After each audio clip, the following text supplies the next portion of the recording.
Hey, this is Alex Southard, and you are listening to Only in One Take Radio. You are listening to Only in One Take Radio. And we are here with Alexander Southard that is in El Guapo. He's also a solo musician as well. Hello. Hey, man, how's it going? Fantastic, man. Do we have any new albums or music or even other events going on with your band or even yourself? Oh, dude, there's always something in the works. We are finishing up the last song right now on our first full album.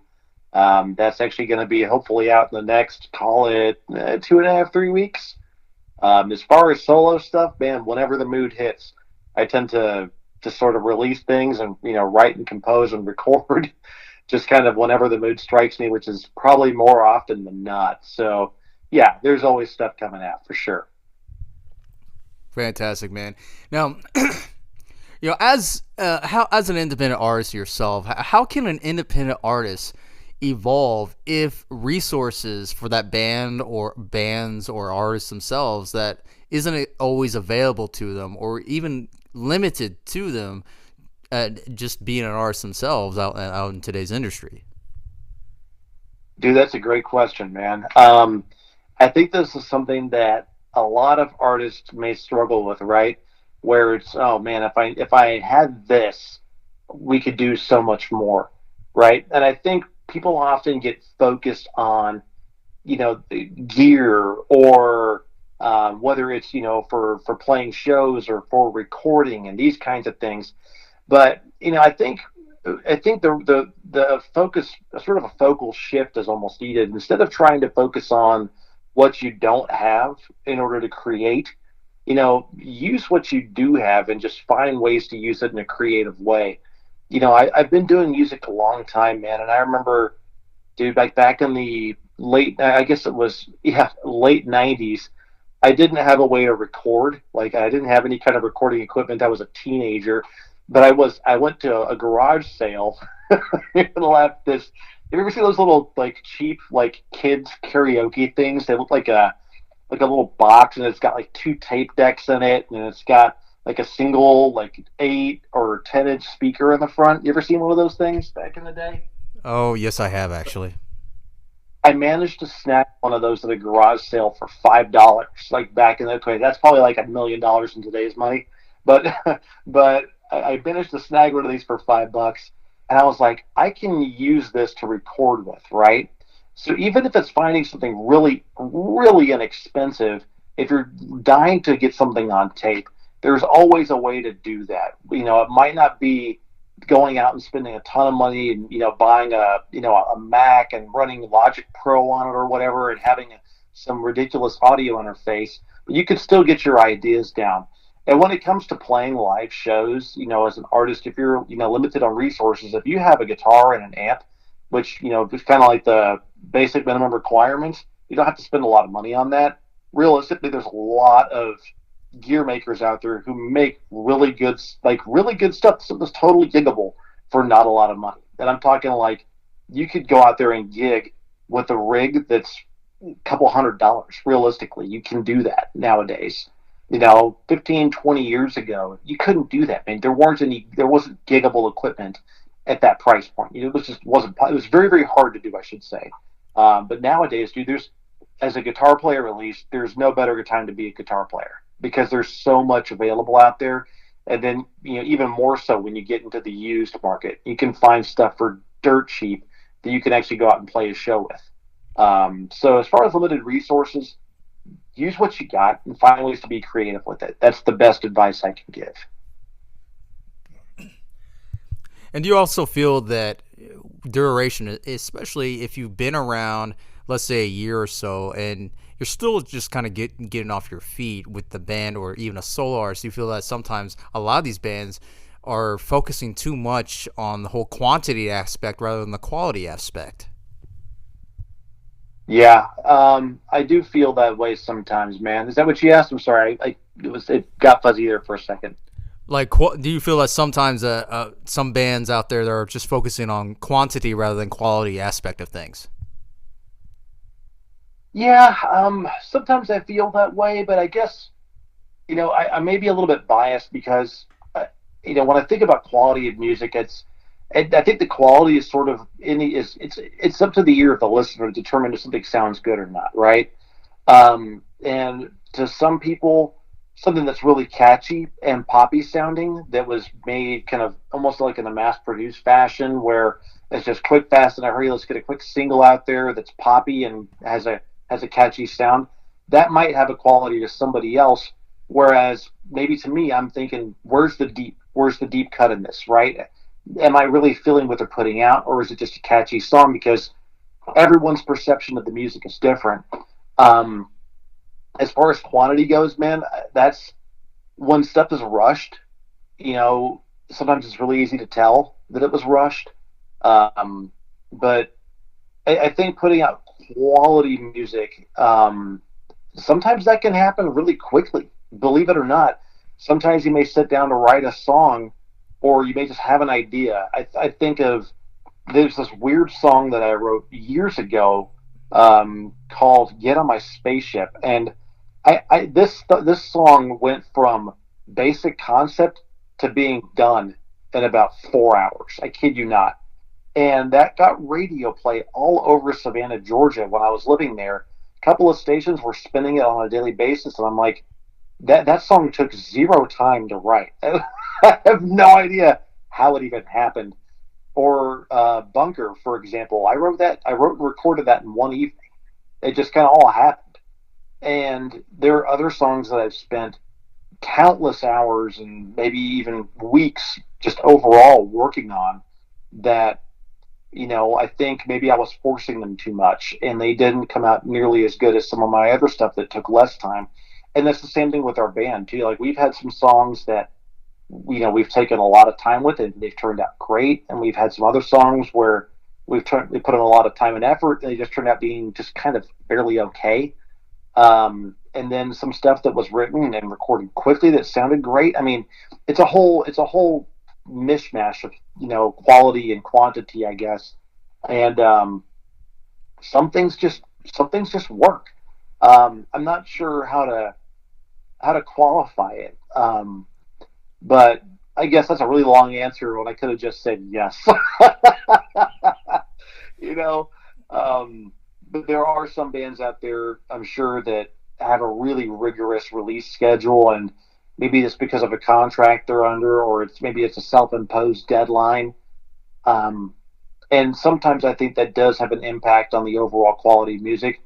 Conversely, I can also see, and I know I'm throwing a lot out there right now, but I can also see perhaps if you did have a rigorous release schedule and you stuck to that for a long time, you're putting in a lot of work, right? And so as a result, your craft, it's like practicing anything else, right? Your craft gets better, right? You start to hone some of those skills, and maybe as a result, the songwriting actually improves, you know? So maybe there's something to that. I don't know. Some deep thoughts, though, for sure. Now, there's always streaming, and of course, you have radio play when it comes to bands. But oftentimes in today's industry, things do tend to get harder and become a little bit more complex sometimes. And sometimes a band needs to either reinvent or even create something specifically for radio play, or something to just so they can get their foot in the door. Do you feel that when bands do this specifically for that, do you think that could actually be harder for themselves to invest in their own quality of their own music when they have to almost force themselves to create a whole different concept that isn't really entirely in their own taste, just for radio play or whatever it is to get publication? Yeah, I mean, I think it's a bit of a double-edged sword because I'm a big believer in growth through pain, right? Finding something that you're not necessarily comfortable with and doing it often, makes you better, just in general, right? Give me an example. So every morning I get up at about 6 and I go out to my garage and I work out. I try to get in about, 8 rounds of boxing every morning, followed by a little bit of cardio or weightlifting. And then after that, I'll come in here to my office. I'll sit down and I'll work on a language. Right now, I'm learning Mandarin, and so I'll do that for about an hour or so after I get done working out. and then I'll start my work day, and I'll work until 5:30 at night, and after that I'll get some practice in, or I'll read a book, hang out with my wife. But like that morning is nothing. The first couple hours of the morning really are, I guess it's good stress, right? And that's kind of the way I look at it. Like, do I want to get up at 6 o'clock in the morning to go out to my garage when it's 34 degrees outside? Yeah, it's uncomfortable, right? But I know that it makes me better. It makes me healthier, keeps my reflexes sharp, keeps my punches, and my footwork good. And then, of course, keeping my mind sharp by exploring other languages and that kind of thing. And I think the same thing can be said with music, right? If you're trying to reach a wider, broader audience through changing something up and maybe introducing something that's a bit more radio friendly, I don't think there's anything necessarily wrong with that. I think there's often the notion that doing so is, quote, selling out. I'm not a big believer in that term of selling out. I don't think that's a real thing. I think if you're trying to catch a broader audience or maybe introduce people to your art through something that's a bit more palatable, at least initially, to somebody who might not jump into your stuff right off the rip and say, let's say, for example, if you're trying to reach an audience that primarily listens to, kind of contemporary alternative music, right? And maybe your band's a little heavier than that, right? Then maybe introducing something that's a bit more radio friendly, right? Something that has a bit more singing, less screaming in it, for example. That's not necessarily a bad thing, because they may say, "Hey, I kind of dig this. What else do they have in their catalog?"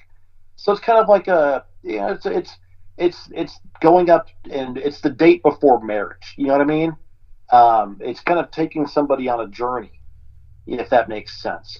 And I think doing that, is not only good for the listener to help them bring them into your music, but also to, how do I say, evolve your own sense of songwriting. And hey, what else can we do? And maybe there's some elements that you discover during that process that you can then later incorporate into your other stuff. You know what I mean? It's kind of the way I look at it. And oftentimes, every band in the world, regardless of what kind of band they are, every album is always different or has a form of similarity of one ear that was used to another ear. But the album cover is usually the most interesting part of that, because you're invited into a different story. Do you feel that if you were to create a totally different concept that really didn't have a broadening explanation, do you feel that lacks a lot in today's music society? Like, here's this, but we don't know what it is. It may sound good, it may not sound good. It's based on judgment. Do you feel that in your band, in this case, do you ever feel like they could affect, or do you feel like you can actually create an effect on purpose just to see what people would say about it? In the album cover? The album and then generality of the music. I'm not sure I totally understand the question. Can you clarify that for me? I'm sorry, dude. Do you feel like concept can actually can also change someone's a whole aspect of things if that band decides to make any kind of different changes of what that band's been usually doing, but just suddenly does a different change? Do you think that could affect an audience, especially the ones that have listened to you X amount of years? Oh, absolutely, man. It can affect everybody involved, whether it's the creator or the listener. I think about, my band right now. We've been together as a band, 3 El Guapo or El Guapo, whatever you want to call us, for a little, just weirdly enough, just a little over a year, but we've already got a really decent following around the Dallas-Fort Worth area. We played all sorts of venues around town. We tend to have pretty good sized crowds at our shows, which is, we're very thankful for that. And when we first started playing shows, we were playing a lot of our, I hate to say older, because as a band we haven't been together that long, but we were playing some of the older stuff, which was kind of, some people might call it heavier or just sludgier. It's 7-string stuff, and we certainly had the crowd that definitely resonated more with that type of music, especially considering some of the bands that we were sharing the stage with, and some of our, I guess, more recent stuff over the last 6 months or so has definitely, I wouldn't say skewed in a totally different direction, but it's more structured, a little bit more composed in a way. With some of the bridges that we're doing, there's we introducing a lot of different clean parts and these kinds of things, and what we're finding is we haven't. I don't think, and again, I don't really know, but I don't feel like we've alienated any existing listeners, but we've certainly broadened our audience. We have more people now. We actually have more, ladies listening to our stuff as well as guys, and so we're finding stuff that, like, okay, here's what our primary demographic, I guess, really, really dug about us to start off with. But now their wives are like, hey, what song is this? What band is this? You know what I mean? And now those same original, listeners are coming to our shows, but now they're bringing like their wives and stuff with them. And so we're actually growing the audience, I think, that way by having kind of a wider palette, I guess, of sound. So it's been pretty cool to see how it's worked out. Like we've played. There's a place called Halton Theater. We played at. We played at Reno's, and which is in like downtown Dallas, a couple of times. We played some other places around town, and we're just seeing larger crowds each time we play, which is really cool. Um, but I don't think we've lost any listeners, at least not on the Dallas Fort Worth scene. As far as shows go, the audience is just getting bigger and bigger, which is pretty cool to see, man. But I think also about like bands that I grew up listening to. I always think about Metallica because there's a lot of like old school Metallica fans that don't like anything past and Justice for All or the Black Album, right? They look at Load and Reload and they thumb their nose at it and say, "Well, that's not Metallica." It's like it still is, man. They've just they've continued to grow and evolve as people, and that's going to have an impact on the music. And I don't think there's anything wrong with artists evolving over time. I think people evolve, right? And if people are the ones writing the music and people are evolving, then I think logically it follows from there that the music's going to change and shift too, right? I don't think there's anything wrong with that, man. Nothing at all. The old music is still there in case somebody wants to listen to it, right? Oh yeah. And you have been working between your solo work as well as your band. And do you feel that creating works, especially outside of that band, can it actually help to not just help you develop your own style and adapt to that, but also can it help develop the band themselves to have different charted territories and also to even generate some revenue? And if so, I mean, what would be the most challenging part to actually gain revenue between these projects in general? It's a great question, dude. So let me answer the first part of that first. So as far as can it help the band or help myself? I think anytime you're creating something, it's as a creator, an artist, if you will, I guess call it that. I've never really considered myself an artist. I enjoy making music. When I hear the word artist, man, like I feel like that's I'm still trying to get there. Um, as somebody who creates this stuff, I think that whenever I do create something, I always let the guys in the band hear it too. Of course, and they're like, "Hey, I heard that thing you made." One song in particular, man, I haven't even released. This one is still sitting in kind of the archive box, and I wrote that, and my singer was like, "Dude, you need to stop. You need to save some of these kick-ass riffs for the band, man." So, but they often end up turning. Oh, it's like, oh, cool. So you dig that? He's like, yeah, man, I love the way that sounds. I'm like, well, I mean, I could write some stuff like this for the band too. That's not a problem. You know, one of the songs I released I had this really weird kind of concept thing that my wife challenged me to do, and one of the songs that ended up being on that, you could call it an album or whatever. I had this weird compilation of songs I wrote over the course of 3 months, wrote and recorded all of these things over the course of 3 months, and it's called 52 Songs Volume 1. So it's got 13 songs on it, and one of the songs was called New Tarantula Housing, which it's funny, like the challenge for this particular song, I think it was like a sentence, and it says, new housing development becomes available only for tarantulas. So I wrote a song called New Tarantula Housing with this concept in mind.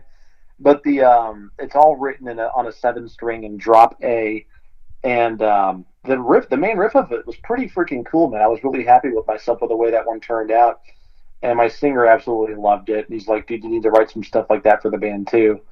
So I guess all that to say, I think it can be very helpful from a creative standpoint because if when you write something, every time you write something, you're kind of creating almost like a little neural pathway in your brain that says, "Hey, this sounds cool. What's the feeling I'm getting from this sound, right?" And that ends up just becoming something in the catalog of your mind that says, "Hey, I like the way that felt. Let me take that concept and morph it into something else that I can use later on." It sort of goes in the musical knowledge repository, if that makes sense. So creating is always good, man. The more you create, the more you can create. And the more challenging aspect of having to generate revenue, what would be the more hardest part of doing that? Not just going to shows and getting paid for it, but like having to reinvest. Do you feel like you constantly have to reinvest in your own project or at least your own band all the time, including the other members? Do they feel the same way? Ah, man. So revenue generation, that's a fun one, dude. As far as investments go in the band, typically, so we have a separate account that's just for band needs, right? So money from shows goes into that account, and then if we need something for the band as a whole, like let's say in-ear monitors, for example, or an in-ear mixer that we could run a snake off of to like front of house, right? So they get a full mix. We can hear ourselves in our in-ears, that kind of thing. There are investments that certainly help. Generating revenue for those things for us has primarily been through shows and merch sales, and it's been good. We do pretty well on ticket sales at the different venues that we play at. So um, I think we're not playing out again until sometime probably I think late January. We were running a pretty rigorous show schedule for a while. We were probably playing 4 or 5 shows a month, and those were at pretty well-known metal and rock venues around Dallas Fort Worth. Um, so the revenue generation part, it comes with name recognition and exposure through, I guess, various channels. Um, Thankfully, I don't have to handle a lot of that. I handle a lot of the composition parts of it. When it comes to getting into venues, it's just networking, man. I don't think that revenue generation is necessary right off the rip for a band. At least initially, you got to find places that are willing to take you. Depending on where you live, that may be easy because they might not have a big music scene there, and it may be really easy to get live shows.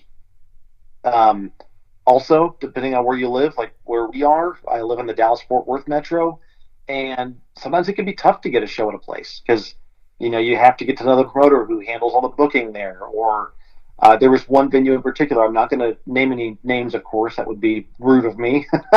But it took us probably the better part of 2 months to get them to let us play there. Now, after we played there, they kept inviting us back, which was great. But sometimes you have to go in and bite the bullet and go. For me, it's a hour drive into the city, especially like downtown Dallas, and you'd have to bite the bullet and go there and pay for parking, and hopefully your show is good enough to where they invite you back. But once you get the ball rolling and you start getting some regular gigs at regular places that pay out, the revenue starts to come with the shows. So I hope that answers the question. Yeah, very cool, man. Go ahead and plug in any websites or any upcoming gigs or anything like that. And of course, let everybody know who else is in the band as well for those who have yet to discover who El Guapo is. Yeah, so El Guapo consists of five of us. There's Isaac. He's Isaac Ingram, our singer. You got Trevor Lott on rhythm guitar. You've got Dave Cross on bass. You got Corey Lynch on drums, and then you got me on lead. So as far as upcoming shows, we are starting to book the 2025 stuff. I'd have to look and see. I think we're playing Halton Theater which is out in Fort Worth either late January or early February. And then we're going to be booking out after that. This year is going to consist of a lot of writing and, of course, lots of live shows. We took a little hiatus towards the end of this year just to finish up the album, so we didn't really play out November and December. Our last live show was in October. But we'll be booking the usual places, so like Halden Theater, Reno's, Trees, and a bunch of other spots around Dallas Fort Worth, and we'll have those all up on our website once we finish lining those up. Our website, that's a great question. I probably ought to pull that up. As I can remember the name of it. That's terrible. It should be, let me see, 3lguapo.com. Yes, 3L, like the number 3, the letter L, then Guapo. It's Guapo.com. So 3lguapo.com. And it looks like we need to make some updates to the website. So everything else looks pretty good, though. Um, yeah, we don't have any of the upcoming shows listed on there. EPK is on there, which is mostly up to date. Of course, you can also find us on, Apple Music, Spotify, all the usual streaming places. And we're easy to find, relatively easy, I would say. We were originally going to be called El Guapo, but then when we went to publish our first song using DistroKid, we realized there were like 17 other El Guapos on Spotify. So we flipped around the E at the beginning of El Guapo and made it a 3. So that's kind of where all that came from. So I don't even know what to call us anymore. We still argue about it all the time. 3 El Guapo, El Guapo. It's all the same to us. Well, there you have it, everybody. That is Alexander Southard. Awesome. Thanks, guys. Good to meet you.